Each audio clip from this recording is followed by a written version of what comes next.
What happens when a power-hungry cop faces off against a woman who outshines him in every truly important way? It began on a Wednesday night, late, just after 11 p.m., the time when Toledo, Ohio's streets are nearly deserted, with only a few workers heading home or someone like Lieutenant Naomi Carter driving through the town.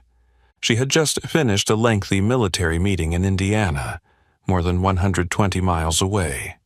The dim light in her car reflected her face, sharp features, eyes deep with experience. Naomi wasn't in a rush. She kept to the speed limit, obeying all the traffic laws. Her hand firmly gripped the steering wheel. Every movement of hers reflected a calm that had been honed over years of living between the lines of order and chaos. The night air streamed through the cracked window, bringing the familiar damp scent of the lakeside city. Naomi took a deep breath, letting the sound of the wind and the rhythm of the wheels merge into a soothing melody. Her mind was already easing, thinking of the familiar warmth of home in Fort Wayne, where, in just a few hours, she would take off her heavy shoes and sit by the window with a warm cup of tea in hand. But then, a sudden flash of light pierced the peaceful night. Wham! The red and blue lights of a patrol car flicked on behind her. In that brief moment, Naomi's heartbeat skipped a beat. Her hand instinctively tightened on the wheel before quickly relaxing. Years of experience taught her that. In moments like this, calmness was not just an advantage, it was survival. She switched on her right turn signal, slowed down in an orderly fashion, and pulled over well off the main lane. Her movements were clean, without a single wasted gesture. The patrol car remained close behind, headlights glaring in the rearview mirror, blinding her. Despite the blinding light, Naomi kept both hands on the wheel, at 10 o'clock and 2 o'clock, clear, visible, exactly as she had taught hundreds of young soldiers under her command. The SUV came to a complete stop. Its engine hummed smoothly, evenly, just like her heart, unwavering. A patrol car door swung open. The sound echoed in the silent night, like the click of a safety being disengaged. Through the rearview mirror, Naomi saw a man step out, tall, muscular, his police uniform sharply defined under the streetlights. His right hand rested casually on his sidearm, his left holding a flashlight. Instead of going around to the passenger side as the safety protocol advised, the officer walked straight to the driver's side window, shining the flashlight directly into her eyes without warning. No greeting, no introduction. License and registration, his gruff voice rang out, breaking the silence like a rough, harsh blade. Naomi Carter took a slow breath. She lowered the window halfway, keeping her hand on the wheel, just enough to show cooperation but also enough to protect herself. In a calm, clear tone, she asked, "Officer, may I ask why I've been pulled over?" The flashlight beam pierced her face, with no mercy. "You were swerving between lanes, didn't signal. Looks like you've been drinking," the officer sneered, his gaze betraying suspicion and something else, like contempt. Naomi raised one eyebrow slightly. "I haven't been drinking," she responded curtly. Her composed reply seemed to ignite a flicker of irritation in the officer. He repeated his demand, louder this time, with an imposing tone. "License, registration." Naomi didn't argue. Slowly and deliberately, she opened the glove compartment, pulled out her car and ID documents, and handed them through the window. "Along with that," she added calmly, not to threaten, but to make a clear statement, "this is a government vehicle. I'm a federal employee." For a brief moment, the officer's eyes flashed with a mocking smile. "Military, huh? No one's above the law, lady," he said, his voice dripping with sarcasm and challenge. Naomi held his gaze, unflinching. She had faced far worse looks than that, in much harsher places. But deep inside she knew, tonight, on this quiet road in an unfamiliar city, what was happening was not just a routine check. Something, a danger, was quietly brewing, waiting to erupt from the arrogance of the man before her. And Naomi Carter understood this would not just be an ordinary night drive anymore. Naomi Carter could feel the cold from the flashlight grip in the officer's hand as the blinding light pressed hard into her eyes. She didn't squint, nor did she look away. The instinct of a soldier who had stood in the midst of blood-soaked lands taught her, never show weakness. The man before her, Sergeant Brad Mercer, a white cop with a muscular build, tanned skin, and a gaze that was cold and arrogant. He stood tall, as if he himself represented the ultimate authority on this land. No greeting, no introduction, no mention of the standard police procedure when approaching a stopped vehicle. Just a blunt, bare command. "License and registration," Brad growled, the flashlight still shoved into Naomi's face like a blade of light. Naomi, maintaining her steady breath, gently asked, "Officer, may I ask why I've been pulled over?" The question wasn't challenging, just a request for the minimum information required by law. But for Brad Mercer, any delay, any question that didn't immediately comply, was a personal challenge. He sneered, a twisted smile spreading across his rock-like face.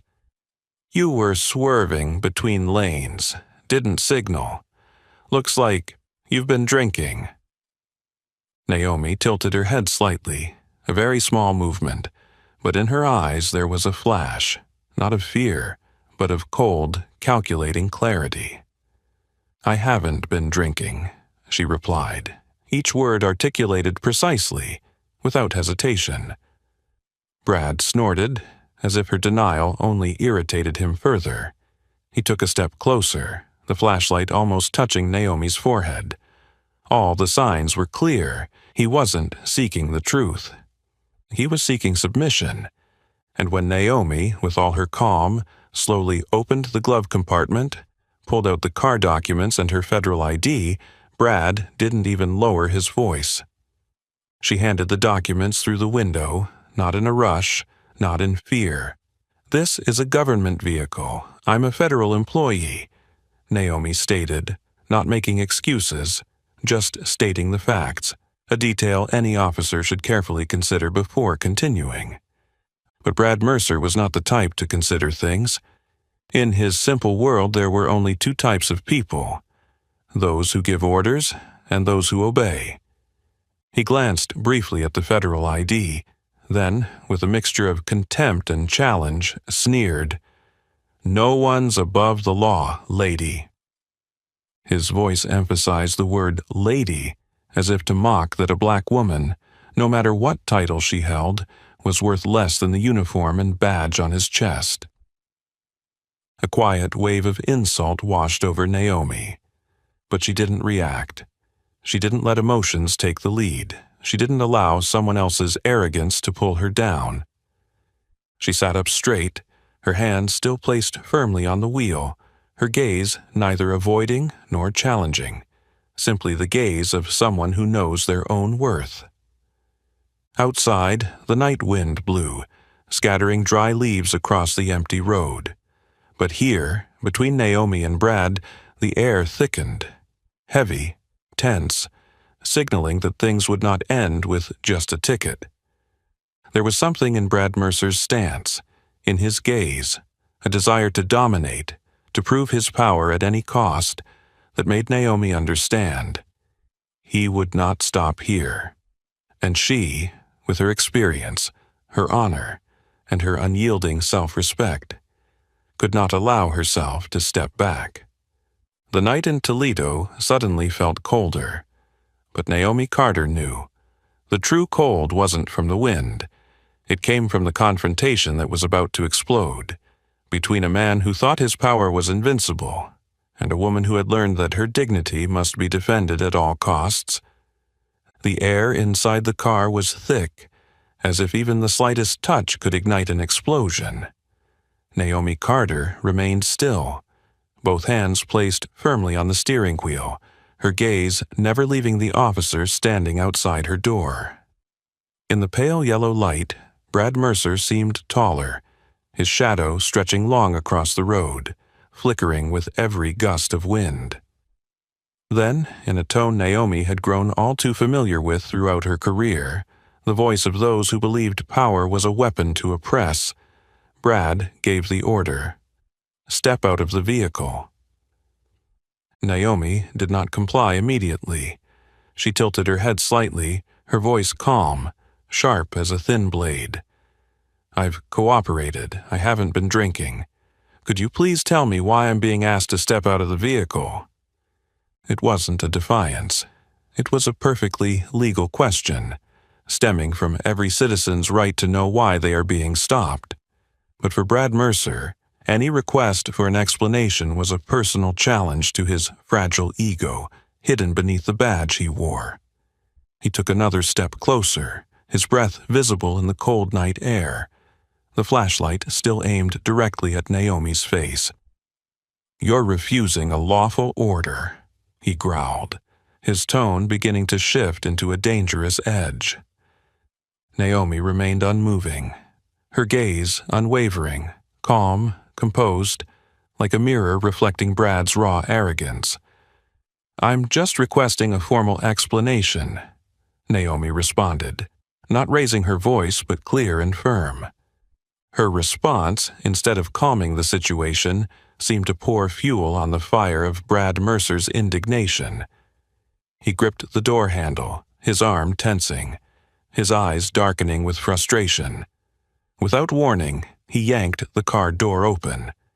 The metallic screech pierced the stillness of the night, tearing through the silence. That move wasn't just a demand for cooperation, it was a threat, a raw display of coercive power. "Get out now!" Brad shouted, his voice low and heavy, as if speaking to a criminal, not a lieutenant in the U.S. military. In that moment, Naomi Carter knew. This was no longer just a routine traffic stop. With a slow, almost imperceptible movement, Naomi slid her right hand into her coat pocket and retrieved her phone. Still seated, she pressed the record button. A faint beep sounded, just loud enough for her to hear, but not enough for Brad to notice. Then, in a steady, composed voice, she declared, "Just so we're clear, this conversation is being recorded."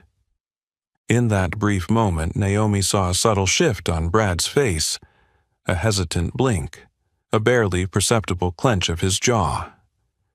A part of him understood any action now could become evidence. But that hesitation lasted less than a second. His arrogance, his self-satisfaction, and the long-held habit of wielding unchecked power quickly filled the void in Brad Mercer's mind. He straightened up, his gaze as cold as ice, his hand still near his sidearm, a silent threat. "Step out now," he repeated, his tone no longer patient. Naomi knew that from this moment on, every step she took, every word she spoke would be scrutinized, not only for her own protection, but to expose the abuse of power before her. And in the chilling silence of Toledo's night, Naomi Carter opened the car door. She stepped out, standing tall, head held high, neither defying nor submitting, simply and decisively, carrying all the dignity of a woman who had stood on the edge of life and death and never bowed before injustice. On the cold sidewalk, the shadows of the two figures stretched long. One believed himself to be invincible. The other knew that, in the end, the truth would always be stronger than guns and badges. And thus, the true confrontation, the battle without gunfire but full of peril, officially began. Under the cold streetlights, the shadows of the two figures, One tall, the other small but resilient, stretched long across the empty road. Naomi Carter stood straight, her face calm, with only the soft exhale of her breath forming a faint mist in the cold night air. Brad Mercer, his face stiff with the arrogance that had been challenged, pulled a small pen from his belt and lowered himself to the ground, using it to draw a faint line in the dirt. No explanation, no reassuring smile, as a professional officer should have done. Just the heavy silence and quick, almost brutish motions. He stood up, pointing at the faded line he had drawn, and ordered, "Walk the line, heel to toe, hands by your sides." Naomi looked down. A sloppy line, nearly disappearing under the pale yellow light. A subtle but bitter insult, as if she didn't deserve a proper testing procedure. Without a word, Naomi took a deep breath, then stepped forward. One step, then another. Her heel touched her toe, her body straight as a blade. Each step as if she were on parade, steady, unwavering. Her shadow stretched long across the dusty line, quivering under the dim light, but each movement was sure, as though the ground itself was molding to her every step. Across from her, Brad Mercer stood with his arms crossed, his cold gaze fixed on her, waiting, or, more accurately, hoping, for a slip, a misstep, a stumble, a word of anger, but nothing at all. Naomi Carter, the black woman who had once led troops through the most chaotic battlefields in the world, walked across that amateur line as if it were a path of honor. No complaints, no unnecessary explanations, only a resolve so chilling it could be felt in the stillness of the night. When she completed the final step and turned to face Brad, a silence hung between them. The night's coldness no longer came from the temperature, but from the silent defeat slowly bleeding within the man before her. Brad Mercer furrowed his brow, quickly hiding his clenched fist behind his back. He knew, deep down, that she had passed the test. No doubt, no grounds to go any further, but his wounded ego, his arrogance, wouldn't let him end it here quietly. Without another word, Brad turned on his heel and quickly walked back to the patrol car. A few minutes later, he returned, holding the ticket book, the pen coldly gliding across the paper, the rigid letters digging into his wounded pride. Without looking at Naomi, he tore the ticket out of the book and held it in front of her. "Failure to maintain lane," Brad said, his voice dry, his frustration no longer hidden. Naomi took the ticket. No argument, no complaint, but her gaze, calm, deep, like a still lake that had just reflected the true face of the man before her, was sharper than any rebuttal. She didn't need to speak. The way she looked directly at Brad Mercer, no hatred, no fear, only a glaring truth, made him, for a moment, feel small, exposed, and pitiful. Naomi folded the ticket carefully and placed it in her coat pocket. No thank you, no goodbye, only silence. A silence heavier than any resistance. Then, with steady steps, Naomi turned back to the car. The door slammed shut behind her with a decisive clink, as if closing off the entire farce Brad Mercer had just attempted to create to hold on to his decaying power. Inside the car, Naomi sat up straight, her hands firmly on the wheel. Her eyes, reflected in the rearview mirror, were still sharp and clear. She started the engine, pulled away, leaving Brad Mercer standing alone under the patchy streetlight. But Naomi knew tonight's events wouldn't end with a ticket. No, it had only just begun. Naomi Carter's black SUV gradually disappeared into the night of Toledo, leaving Brad Mercer standing alone, his hand shoved deep into his belt, his gaze darkening under the solitary streetlight. But even now, as the silence pressed down on the empty street, Brad still didn't realize the storm that was silently waiting ahead. He gripped the radio tightly, muttering something meaningless about completing the traffic stop, then drove back to the station as if nothing significant had happened that night. Back at the Toledo police station, an old concrete building nestled between the weathered streets, Brad lazily threw the body cam onto the charger, the movement so careless that the device almost bounced back onto the desk. He didn't bother checking the footage. He didn't make any notes. He just swiped his finger across the touch screen, clicked a few things to finish the procedure, then walked to the break room. The break room was empty. Only the soft hum of the coffee machine and the flickering fluorescent lights above. Brad collapsed into a sagging chair, grabbed a paper cup, poured himself some cold coffee, and laughed loudly with his fellow officers working the night shift. A military girl, thinking her ID card is some sort of sacred decree, he gleefully recounted, stirring his coffee as he gestured dramatically. Trying to act tough, but in the end, she still had to walk the line like all the other drunks. The group chuckled, their laughs half mocking, half indifferent, the kind of laughter that fills places where power is assumed and abuse of authority is commonplace. But not everyone was laughing.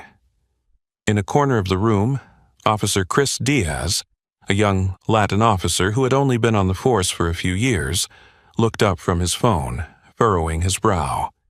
He squinted as if trying to recall something, then asked, "What's her name, Brad?" Brad shrugged, not really caring. Naomi Carter. Chris Diaz sat up straight, his eyes sharpening. "Naomi Carter?" he repeated, his voice lower. "Lieutenant Naomi Carter? The one who spoke at the Ohio Police Academy last year?" The atmosphere in the break room froze for a beat. Brad sneered, his disdain obvious. "Could be. I don't care. On these streets, her name or her rank doesn't mean anything. This is my turf." His words, if anyone listened closely enough, weren't just a statement of confidence. They carried a blind belief that the silver badge on his chest could make anything right, as long as he said so. Chris Diaz leaned back in his chair quietly, his hand tightening slightly around his coffee cup.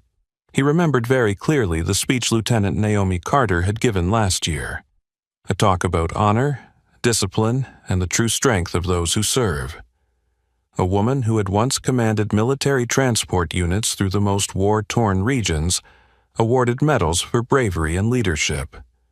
A woman whose every word had left the entire auditorium silent in awe. And now, Brad Mercer, notorious at the station for his crude and arrogant demeanor, had unknowingly crossed paths with that same woman, completely unaware that he had stepped into a battle he couldn't possibly understand. Chris glanced at Brad, reveling in his victory, as if he had taken down an ordinary criminal, and a faint unease stirred inside him. Very slight, but sharp, like a knife grazing the surface of still water. Not everyone stays silent forever. And some people, when insulted, will not choose to back down. They will fight, but not with shouts or fists. They fight with the truth. Chris didn't say another word. He quietly finished his cold coffee, while the self-satisfied laughter of Brad echoed down the empty hallway. And in that silence, somewhere beyond the station, Naomi Carter was quietly preparing for a battle that Brad Mercer would never have a chance of winning. As Brad Mercer's self-satisfied laughter echoed through the cold hallways of the Toledo police station, somewhere else, a silent yet powerful wave was rising. Naomi Carter drove her black SUV through the night, heading back to her base in Fort Wayne. The lights from the guard station cast long streaks on the windshield, but she saw nothing. Naomi's mind at that moment was like a barren land, empty, tense, and freezing cold.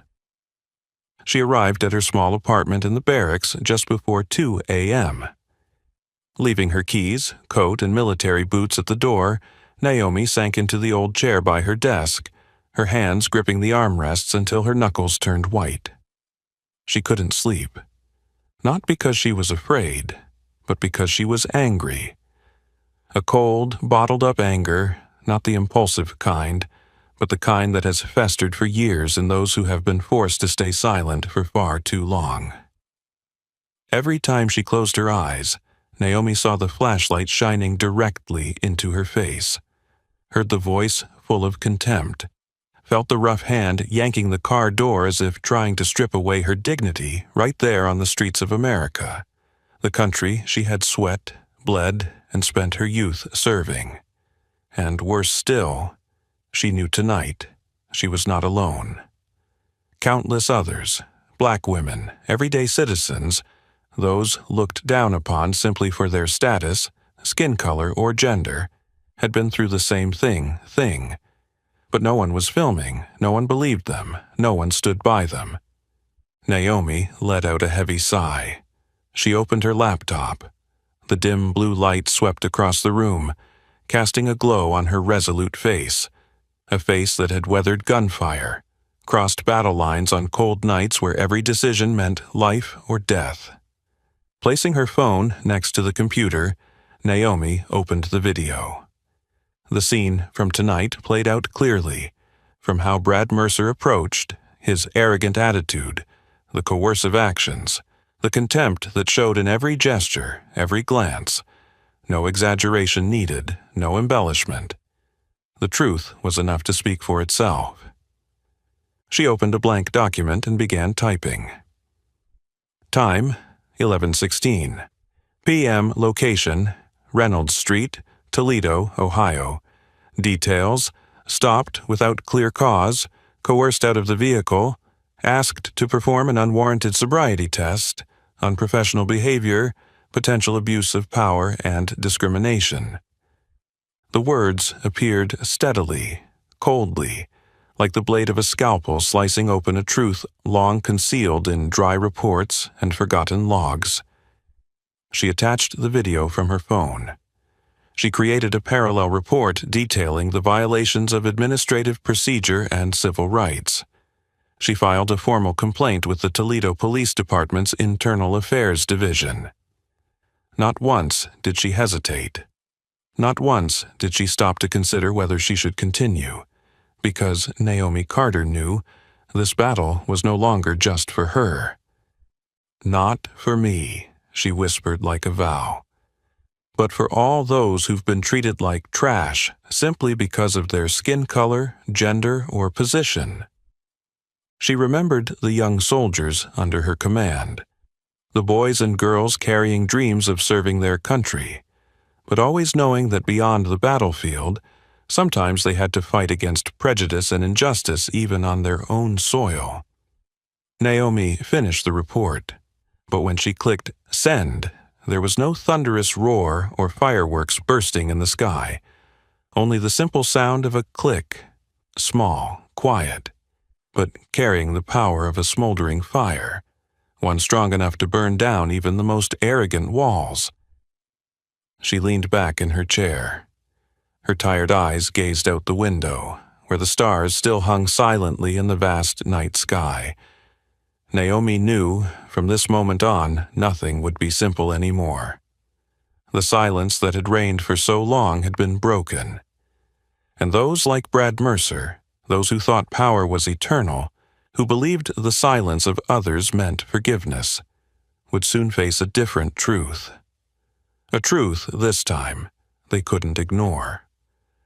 As the dawn's light crept through the fogged windows of her office in Fort Wayne, Naomi Carter sat quietly, watching the sunrise. She wasn't waiting for a miracle. She wasn't expecting repentance. She was simply waiting for the truth to come to light, just as the sun, sooner or later, breaks through the night.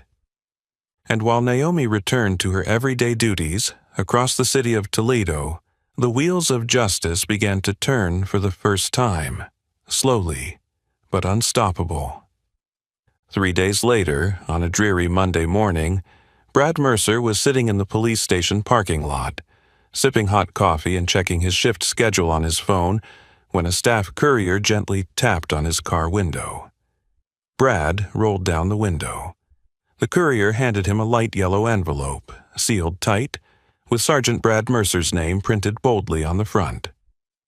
Without a thank you, Brad ripped open the envelope right there, his shoulders tense in his uniform, still smelling faintly of bleach. Inside was just a few lines of black print on white paper. Plaintiff, Lieutenant Colonel Naomi Carter. Charges, unlawful detention, threats, abuse of power. Brad blinked, then laughed derisively, the sound echoing in the quiet parking lot. "A joke," he muttered, crumpling the paper in his hand like worthless trash. In Brad's mind, the incident from that night was just another routine traffic stop. A small ticket, a standard sobriety test, things that happened hundreds of times in his career without anyone caring. To him, Naomi Carter was just another name, another face that refused to submit immediately and needed to be taught who really held the power on these streets. Nothing serious, nothing new. Brad carelessly shoved the paper back into the envelope, dumped the leftover coffee onto the ground, and swaggered into the station as usual. But when Brad pushed open the door to the break room, where just days before he had been bragging about his victory, he immediately sensed a shift. No more rude nods, no more short laughs of agreement. Instead, an odd silence. A silence that felt uncomfortable, heavy as a stone, pressing down on his chest. Quick glances, conversations that abruptly stopped when he walked by. Polite nods, but eyes avoiding his. Brad furrowed his brow. An unfamiliar unease began to stir inside him, a feeling he hadn't recalled since his rookie days. From across the room, Officer Chris Diaz caught his eye. Chris gave a slight, polite nod, but his gaze held something, not contempt, not exactly pity, but more like a quiet reminder. You've crossed a line, and this time there will be consequences. Brad ignored that gaze. He straightened his coffee cup, plopped down into a chair, trying to act nonchalant. But the whispers in the corners of the break room, the eyes no longer hiding their scrutiny, felt like needles poking through the arrogance that had once shielded him. Just a week ago, Brad Mercer had been one of the untouchable officers in Toledo, a man with a heavy voice, accustomed to wielding power as an unquestioned weapon. Now, he was starting to feel the cracks. Cracks that didn't require yelling or fists, just the truth, silently but sharply, wearing him down little by little. And Brad, though still grinning outwardly, deep inside began to understand. The storm was coming. A storm that this time he wouldn't easily withstand with empty excuses. Brad Mercer sat motionless in the break room, trying to ignore the unfamiliar glances from his colleagues. But just a few miles away, in a small office hidden behind the concrete walls of the Fort Wayne base, a quiet but resolute preparation was underway. Naomi Carter wasn't looking for the spotlight. No press contact, no social media posts. She understood, real battles are not won with sensational headlines. They are won with precision, with discipline, with undeniable truth. In the quiet room, Naomi sat across from Delaney Price, a military lawyer with a polished appearance, her hair neatly tied back, her eyes sharp as a surgical blade. On the table was an open laptop, the screen displaying the video Naomi had filmed on that fateful night. Naomi didn't blink as she reviewed the footage. She didn't once look away from each frame. She watched herself, the flashlight beam shining directly into her face, her calm voice, the polite questions, each gesture impeccably measured. And she saw Brad Mercer clearly, his domineering stance, his hand hovering near his sidearm, his eyes filled with frustration when his authority wasn't submitted to completely. Delaney paused the video at one frame, where Mercer yanked open the car door. "Here," she said, her voice low and firm. "Coercive action without a legitimate basis. This is a strong point." Naomi nodded slightly. No excitement, no tension. She knew that the calmness now was as important as the steady steps she took that night on the dusty line beneath the streetlights. Delaney rewound the clip, this time to the scene of the sobriety test. Naomi's steps, straight, even, unwavering, under the scrutinizing gaze of Brad.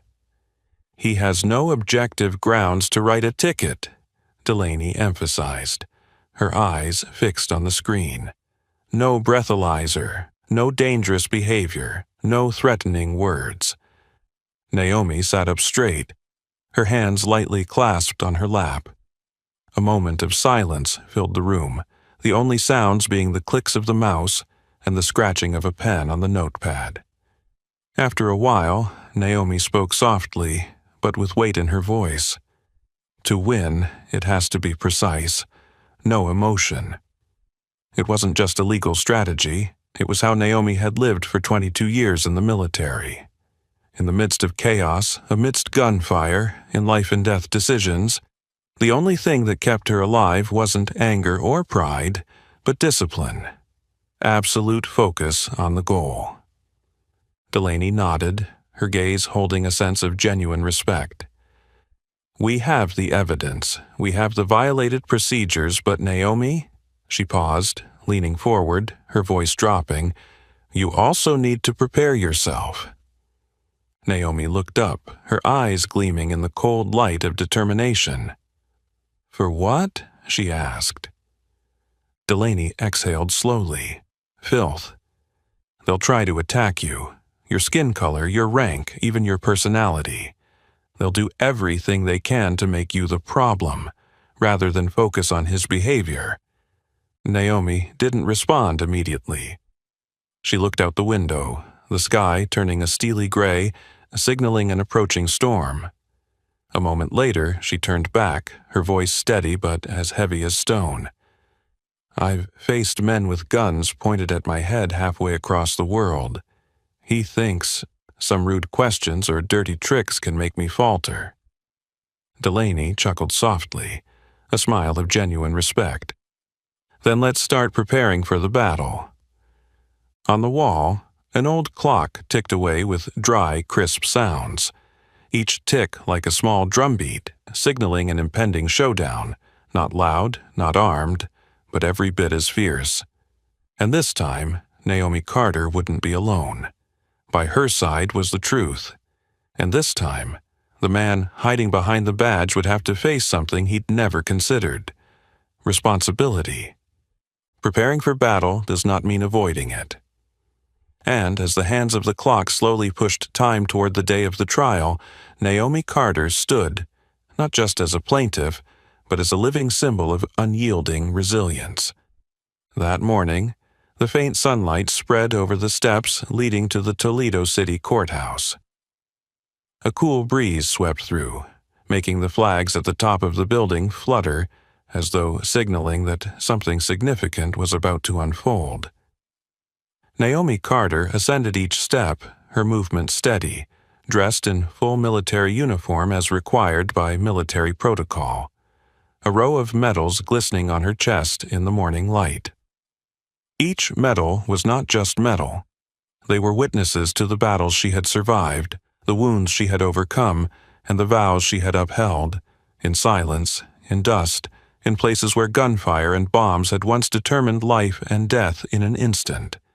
No boasting, no grand declarations.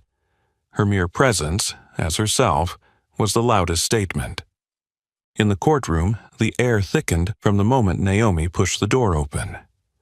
Brad Mercer was already seated at the defendant's table, his gray-green uniform crisp, his face trying to maintain a stoic expression. But when his gaze inadvertently met Naomi Carter's image, standing straight, her uniform perfectly aligned, her medals gleaming, he faltered for a moment. A blink. Small, but enough to show the first crack in the armor of arrogance he had worn for so long. This was no longer the woman he thought he could easily humiliate on a dark street corner. This was a lieutenant colonel of the United States Army, a woman who had spent her life fighting to protect the ideals he, through his ignorance and abuse of power, had dismissed.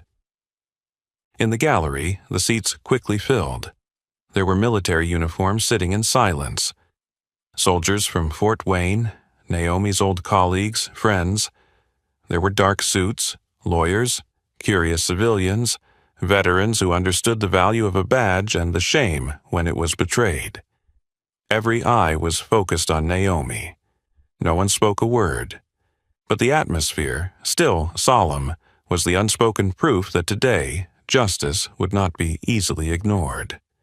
Naomi walked straight to her seat, each step steady as if the very floor beneath her feet had solidified in her presence. When she sat down next to Attorney Delaney Price, Brad Mercer glanced over his shoulder. He met Naomi's eyes, calm, without hatred, without fear. Only a cold, straightforward challenge. "I know who I am. And what about you?" Mercer swallowed hard. His hands clenched subtly on his thighs. A small gesture, but one that did not escape the sharp gaze of those present. At the plaintiff's table, Delaney Price opened the case file, carefully arranging the documents. At the defendant's table, defense attorney Charles Brenner leaned in close to Mercer, whispering last-minute instructions. His tone firm, but with a hint of uncertainty, as if he already knew they were stepping into a difficult fight. On the bench, Judge Cynthia Morales entered, her black robe flowing behind her like an invisible shadow that had just descended. All rise. The entire courtroom stood. The wooden chairs creaked in the near-perfect silence. Naomi Carter, standing straight, her head held high, not out of arrogance, but because of the self-respect earned over a lifetime. Brad Mercer, his shoulders slightly hunched, as if the uniform on his body suddenly became 10 times heavier. "Please be seated." Judge Morales' voice rang out, firm and dignified. "This civil case, Lieutenant Colonel Naomi Carter versus Sergeant Brad Mercer, will now begin." Outside the courthouse, the biting wind howled, making the leafless trees shake with a rustling sound. Inside the courtroom, another storm had just officially begun, a storm that this time no one could ignore. The atmosphere in the courtroom seemed to thicken immediately after Judge Morales' opening statement. Every gaze, every breath waited for the pivotal moment. The truth would be revealed, bare and undeniable. Naomi Carter sat upright, her gaze calm yet sharp, as Attorney Delaney Price stood and walked to the large projector screen set up before the jury. "Your Honor," Delaney began, her voice firm, each word weighted like stone, "we would like to present video evidence from the incident on the night of January 17th. The lights in the courtroom dimmed. The first video appeared on the screen, the footage filmed from Naomi's own phone, which she had quietly turned on that fateful night. The first frame, the harsh beam of a flashlight shining directly into Naomi's face through the car window. The sound rang out, Brad Mercer's harsh voice, "License and registration." No greeting, no minimum courtesy. No one in the room moved. Only the jury's pens slowly scraped across the white paper, recording every detail. The next segment, Naomi, her voice calm and polite, asking the reason for being stopped. Brad Mercer, holding the flashlight, his eyes unusually alert, immediately accused her of swerving, possibly drinking, without any basis other than his own subjective impression. The screen zoomed in, Brad's hand hovering near his weapon, unnecessary yet full of threat. A small gesture, but in the eyes of those trained, especially the military personnel in the room that day, it screamed the truth. He wasn't seeking safety, he was seeking submission. The next segment, Mercer yanking Naomi's car door open. The metallic sound rang out like a slash to the bare minimum respect owed to a citizen. The entire courtroom held its breath. Finally, the video showed Naomi walking the sobriety test line. each step firm, each breath steady. No stumbling, no signs of intoxication. Just a woman, proud, unwavering, walking through a humiliating test set up simply because she refused to bow down. The screen faded to black. The courtroom fell into a silence so deep that even the sound of a pen scratching on paper seemed like a knife cutting into the palm of the hand. Delaney gave a slight nod to Judge Morales, then moved on to the second segment, the body cam footage from Brad Mercer's own camera. The images appeared, clear and irrefutable. This time, not only was the flashlight shining directly into Naomi's face, but also the harsh shouting louder than necessary, the uncontrolled language, full of veiled threats, the clearly domineering stance, hand always near the weapon, a readiness to act despite Naomi's full cooperation. No commentary was needed from Delaney. The video itself told the story, a story of power abused, a story of subtle discrimination, not needing to shout, not needing to speak, but laid bare in every raised eyebrow, every sneering look. Delaney moved closer to the jury. "Ladies and gentlemen," she said, her voice low and steady, "you've just witnessed it firsthand. No one needs to guess. No one needs to infer." Her gaze swept across the attentive faces. This is not a misunderstanding. This is abuse of power. This is someone using a badge as a weapon, to threaten, to humiliate, to impose, simply because the victim didn't behave as he expected. Brad Mercer sat frozen at the defendant's table, his collar soaked with sweat. His large hands, accustomed to giving orders, now clenched so tightly his knuckles turned white. He knew. Everyone in this room had seen his true nature, and no badge, no rank could hide that truth anymore. Judge Morales nodded. "Plaintiff, please call your first witness." Naomi Carter slowly stood. Her military uniform was not just fabric. It was her shield, forged through sacrifice, honesty, and the belief that true strength lies in protection, not abuse. She walked to the witness stand, her gaze straight, her voice clear. "I, Lieutenant Colonel Naomi Carter, solemnly swear to tell the truth, the whole truth, and nothing but the truth." Naomi Carter stepped up to the witness stand, her military uniform as sharp as her posture. Straight back, forthright, leaving no room for doubt. The courtroom fell into a deep silence, only the sound of pens scratching on paper, and the faint, steady beating of hearts from those observing.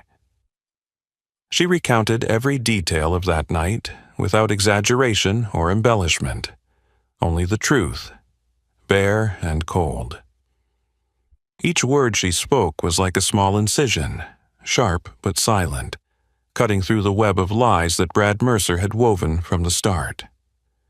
When Naomi left the stand, her eyes briefly glanced over at Brad, neither with contempt nor sympathy.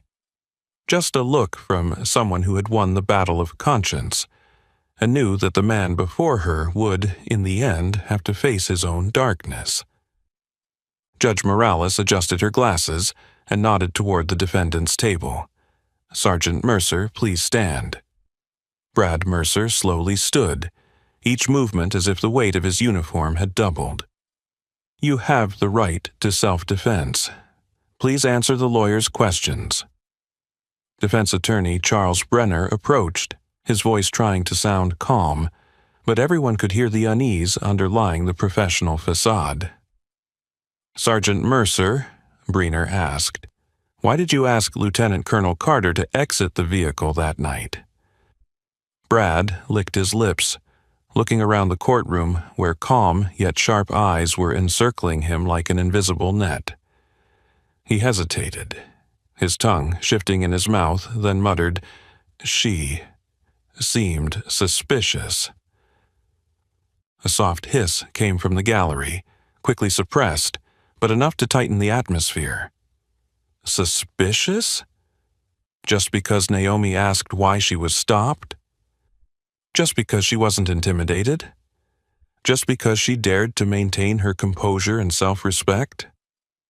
Delaney Price gave a slight smile, her eyes cold as steel as she stood up and approached to cross-examine.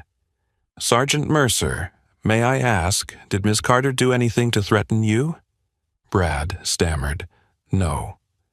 "Was she showing signs of intoxication? Swerving? Swearing?" "No," Brad mumbled, his voice so faint it was almost inaudible. Delaney tilted her head, her voice not harsh but each word like a hammer coming down. "Then why did you consider her suspicious?" Brad clenched his fist, his knuckles turning white. He avoided the eyes of the jury, the judge, and Naomi's gaze, but couldn't avoid his own conscience. And then the decisive question rang out. Delaney's voice lowered but heavy. "If you had known from the start that she was a lieutenant colonel in the United States Army, would you have acted differently?" The entire courtroom froze. A long moment as if the air itself stopped circulating, waiting for the answer. Brad swallowed hard, his throat dry. The dark cloak of Judge Morales loomed over him like an unspoken judgment. Finally, he gave a slight nod, his voice barely audible. "Maybe." Just 2 words. But they fell in the room like a stone, sinking into a calm lake, sending ripples that could never be erased. And with that it was clear. Brad Mercer didn't act out of safety, as he had claimed. Not because of reasonable suspicion. He acted for one reason only, his wounded ego before a black woman who refused to submit. He didn't respect the person. He only recognized submission to power. And only when that power was slapped in his face with gleaming medals and clear ranks. The courtroom was silent, eerie. Some jury members hurriedly scribbled notes. Others simply nodded, almost imperceptibly, as if a decision had already been made in their hearts.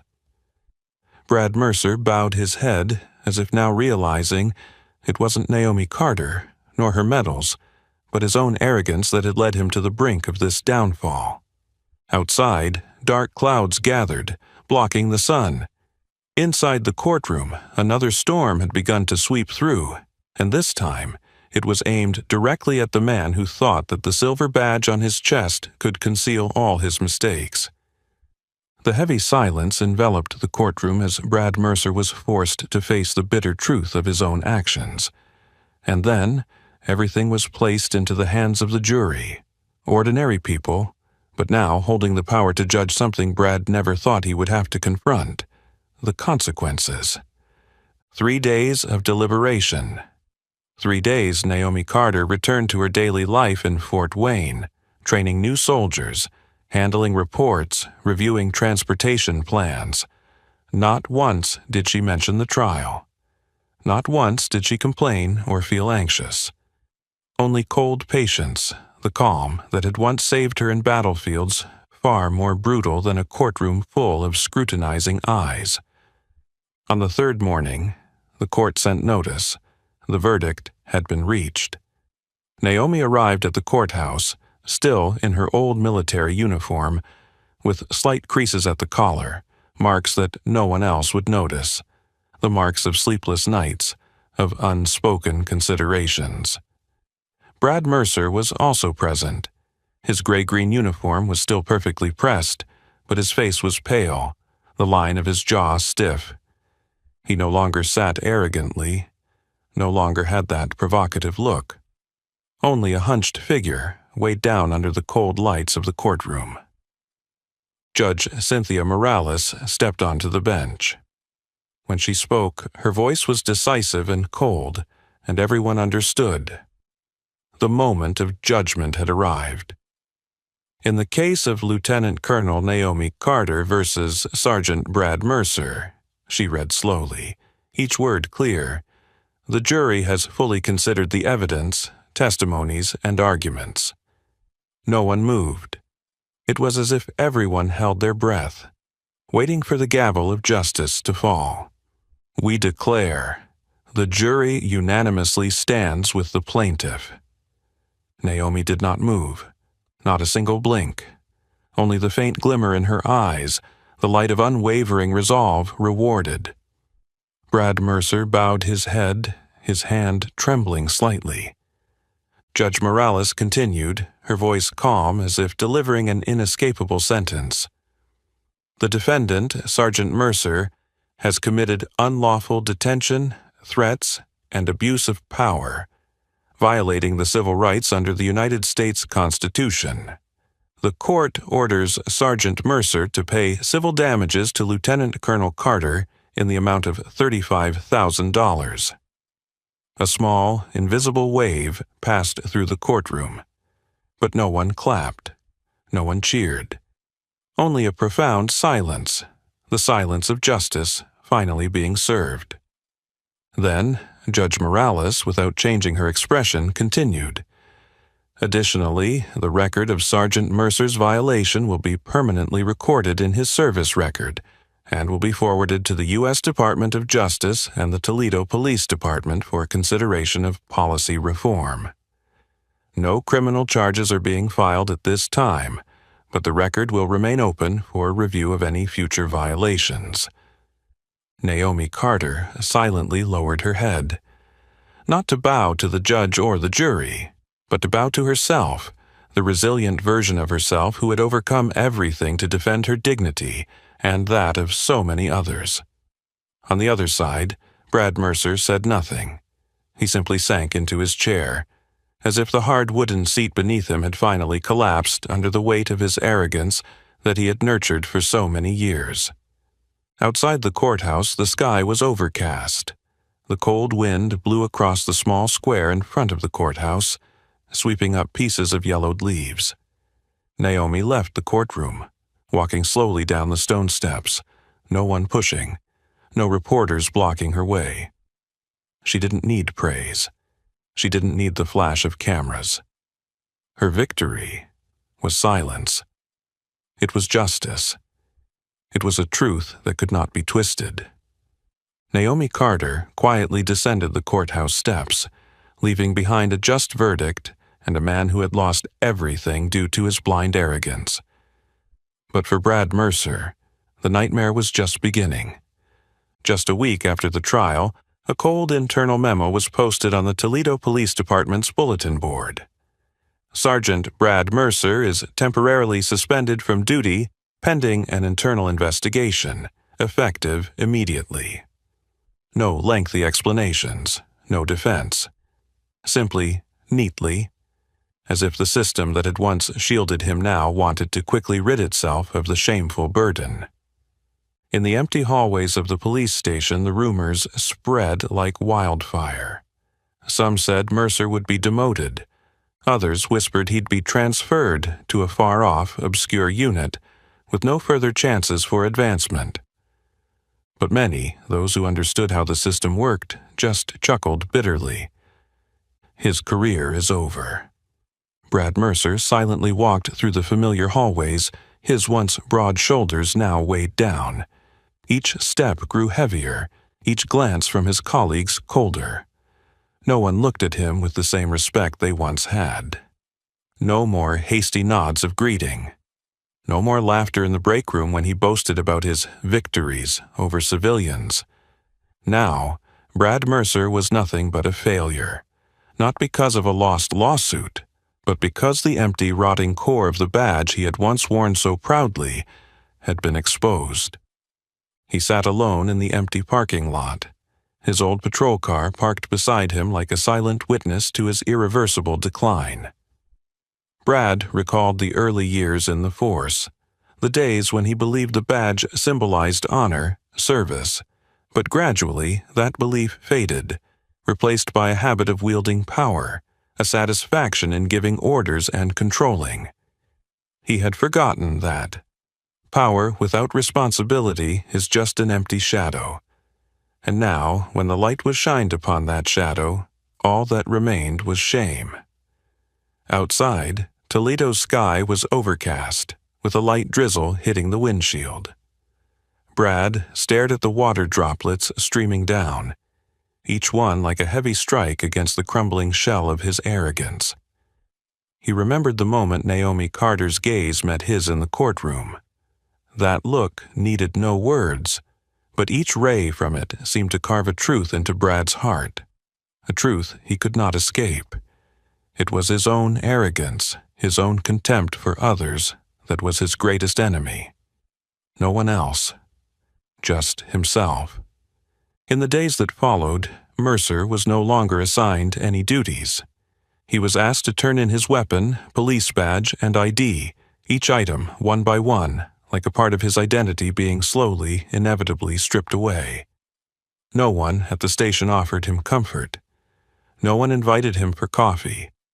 No one even asked how he was doing. And Brad Mercer, who once thought himself invincible, finally understood the real cost of abusing power. It wasn't just a compensation check. It wasn't just a note in his file. It was a permanent loss, the loss of respect, the loss of honor, and the loss of himself. Elsewhere in the city, Naomi Carter closed her file, put it in the drawer, and locked it with a small key. For her, the battle was over, not to celebrate, not to gloat over her victory, but to remind herself, and those who came after her, silence should never be the only choice. The metal door of the Fort Wayne training room closed quietly behind Naomi Carter, separating her from the chaotic world outside, a world she had just stepped away from after a battle fought without weapons but filled with hardships. She stood before a class of recruits, the white light from the ceiling shining down on her neatly pressed uniform, causing the medals on her chest to glisten. 2 months had passed since the verdict was delivered. 2 months enough for the world outside to forget the name Brad Mercer, but for Naomi that lesson could never be forgotten. She scanned the young faces before her, still fresh in their new uniforms, eager faces, eyes untouched by the harsh realities of service life. Naomi took a deep breath, then spoke, her voice low and clear.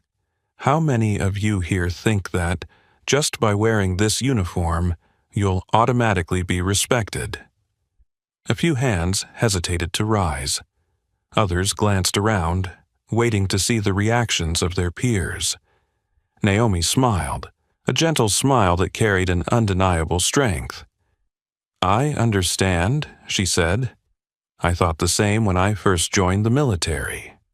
She walked slowly down the rows, her boots clicking sharply against the polished floor.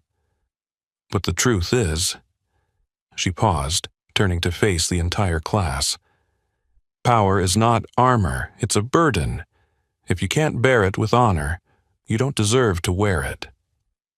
The room fell silent. The recruits sat up straighter, their gazes growing more serious, as if their intuition told them that these words mattered more than any tactical lesson or skill they had learned. Naomi continued, her voice steady, measured, but each sentence was like a drill bit sinking straight into their consciousness.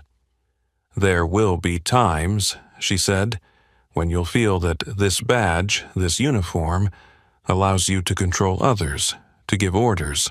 But remember, it is not a crown, it is responsibility." She stopped, her eyes flashing with a cold sharpness like steel. "Power does not define you.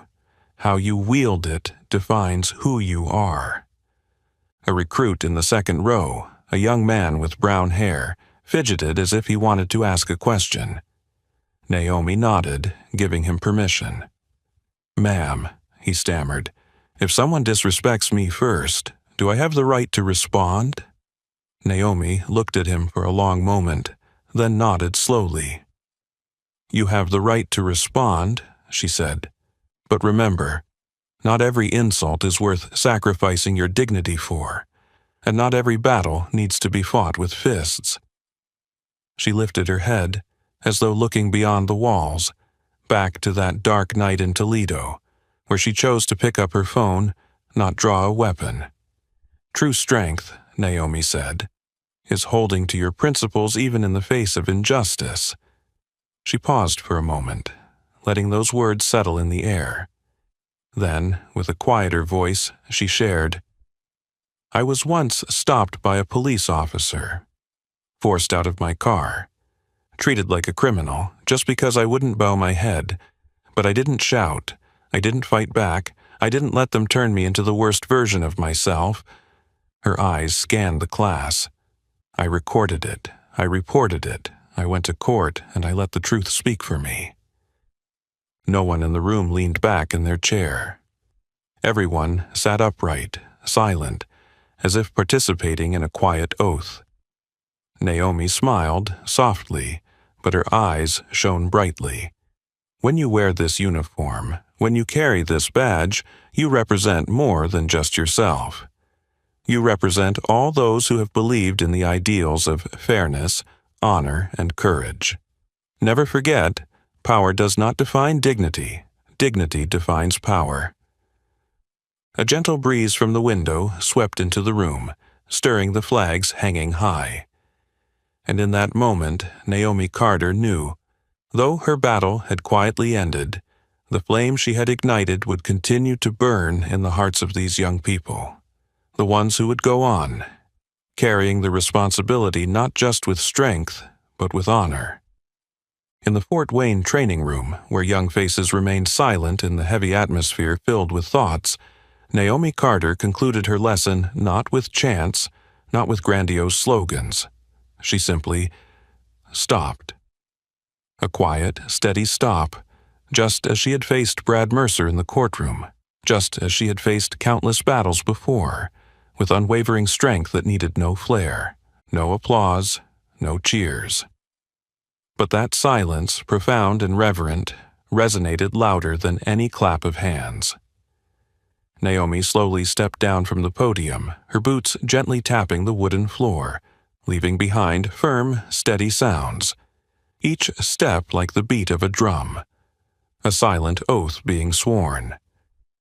In her mind, the last words echoed, not just for the class, but as a message for all who carry the dream of justice in their hearts. When facing injustice, speak up. She recalled that night in Toledo, the flashlight pressed to her face, the harsh voice, the hand hovering near the gun. She remembered the chill running down her spine, not from the weather, but from the raw truth that there are people ready to use power to crush dignity, and she had chosen not to remain silent. Do not be afraid. Naomi recalled those moments when her hand trembled over the record button, remembering the sleepless nights filled with the thoughts, would her actions make a difference, or was she just a small drop in an ocean of injustice? But she understood. Courage is not the absence of fear. Courage is walking forward despite the fear.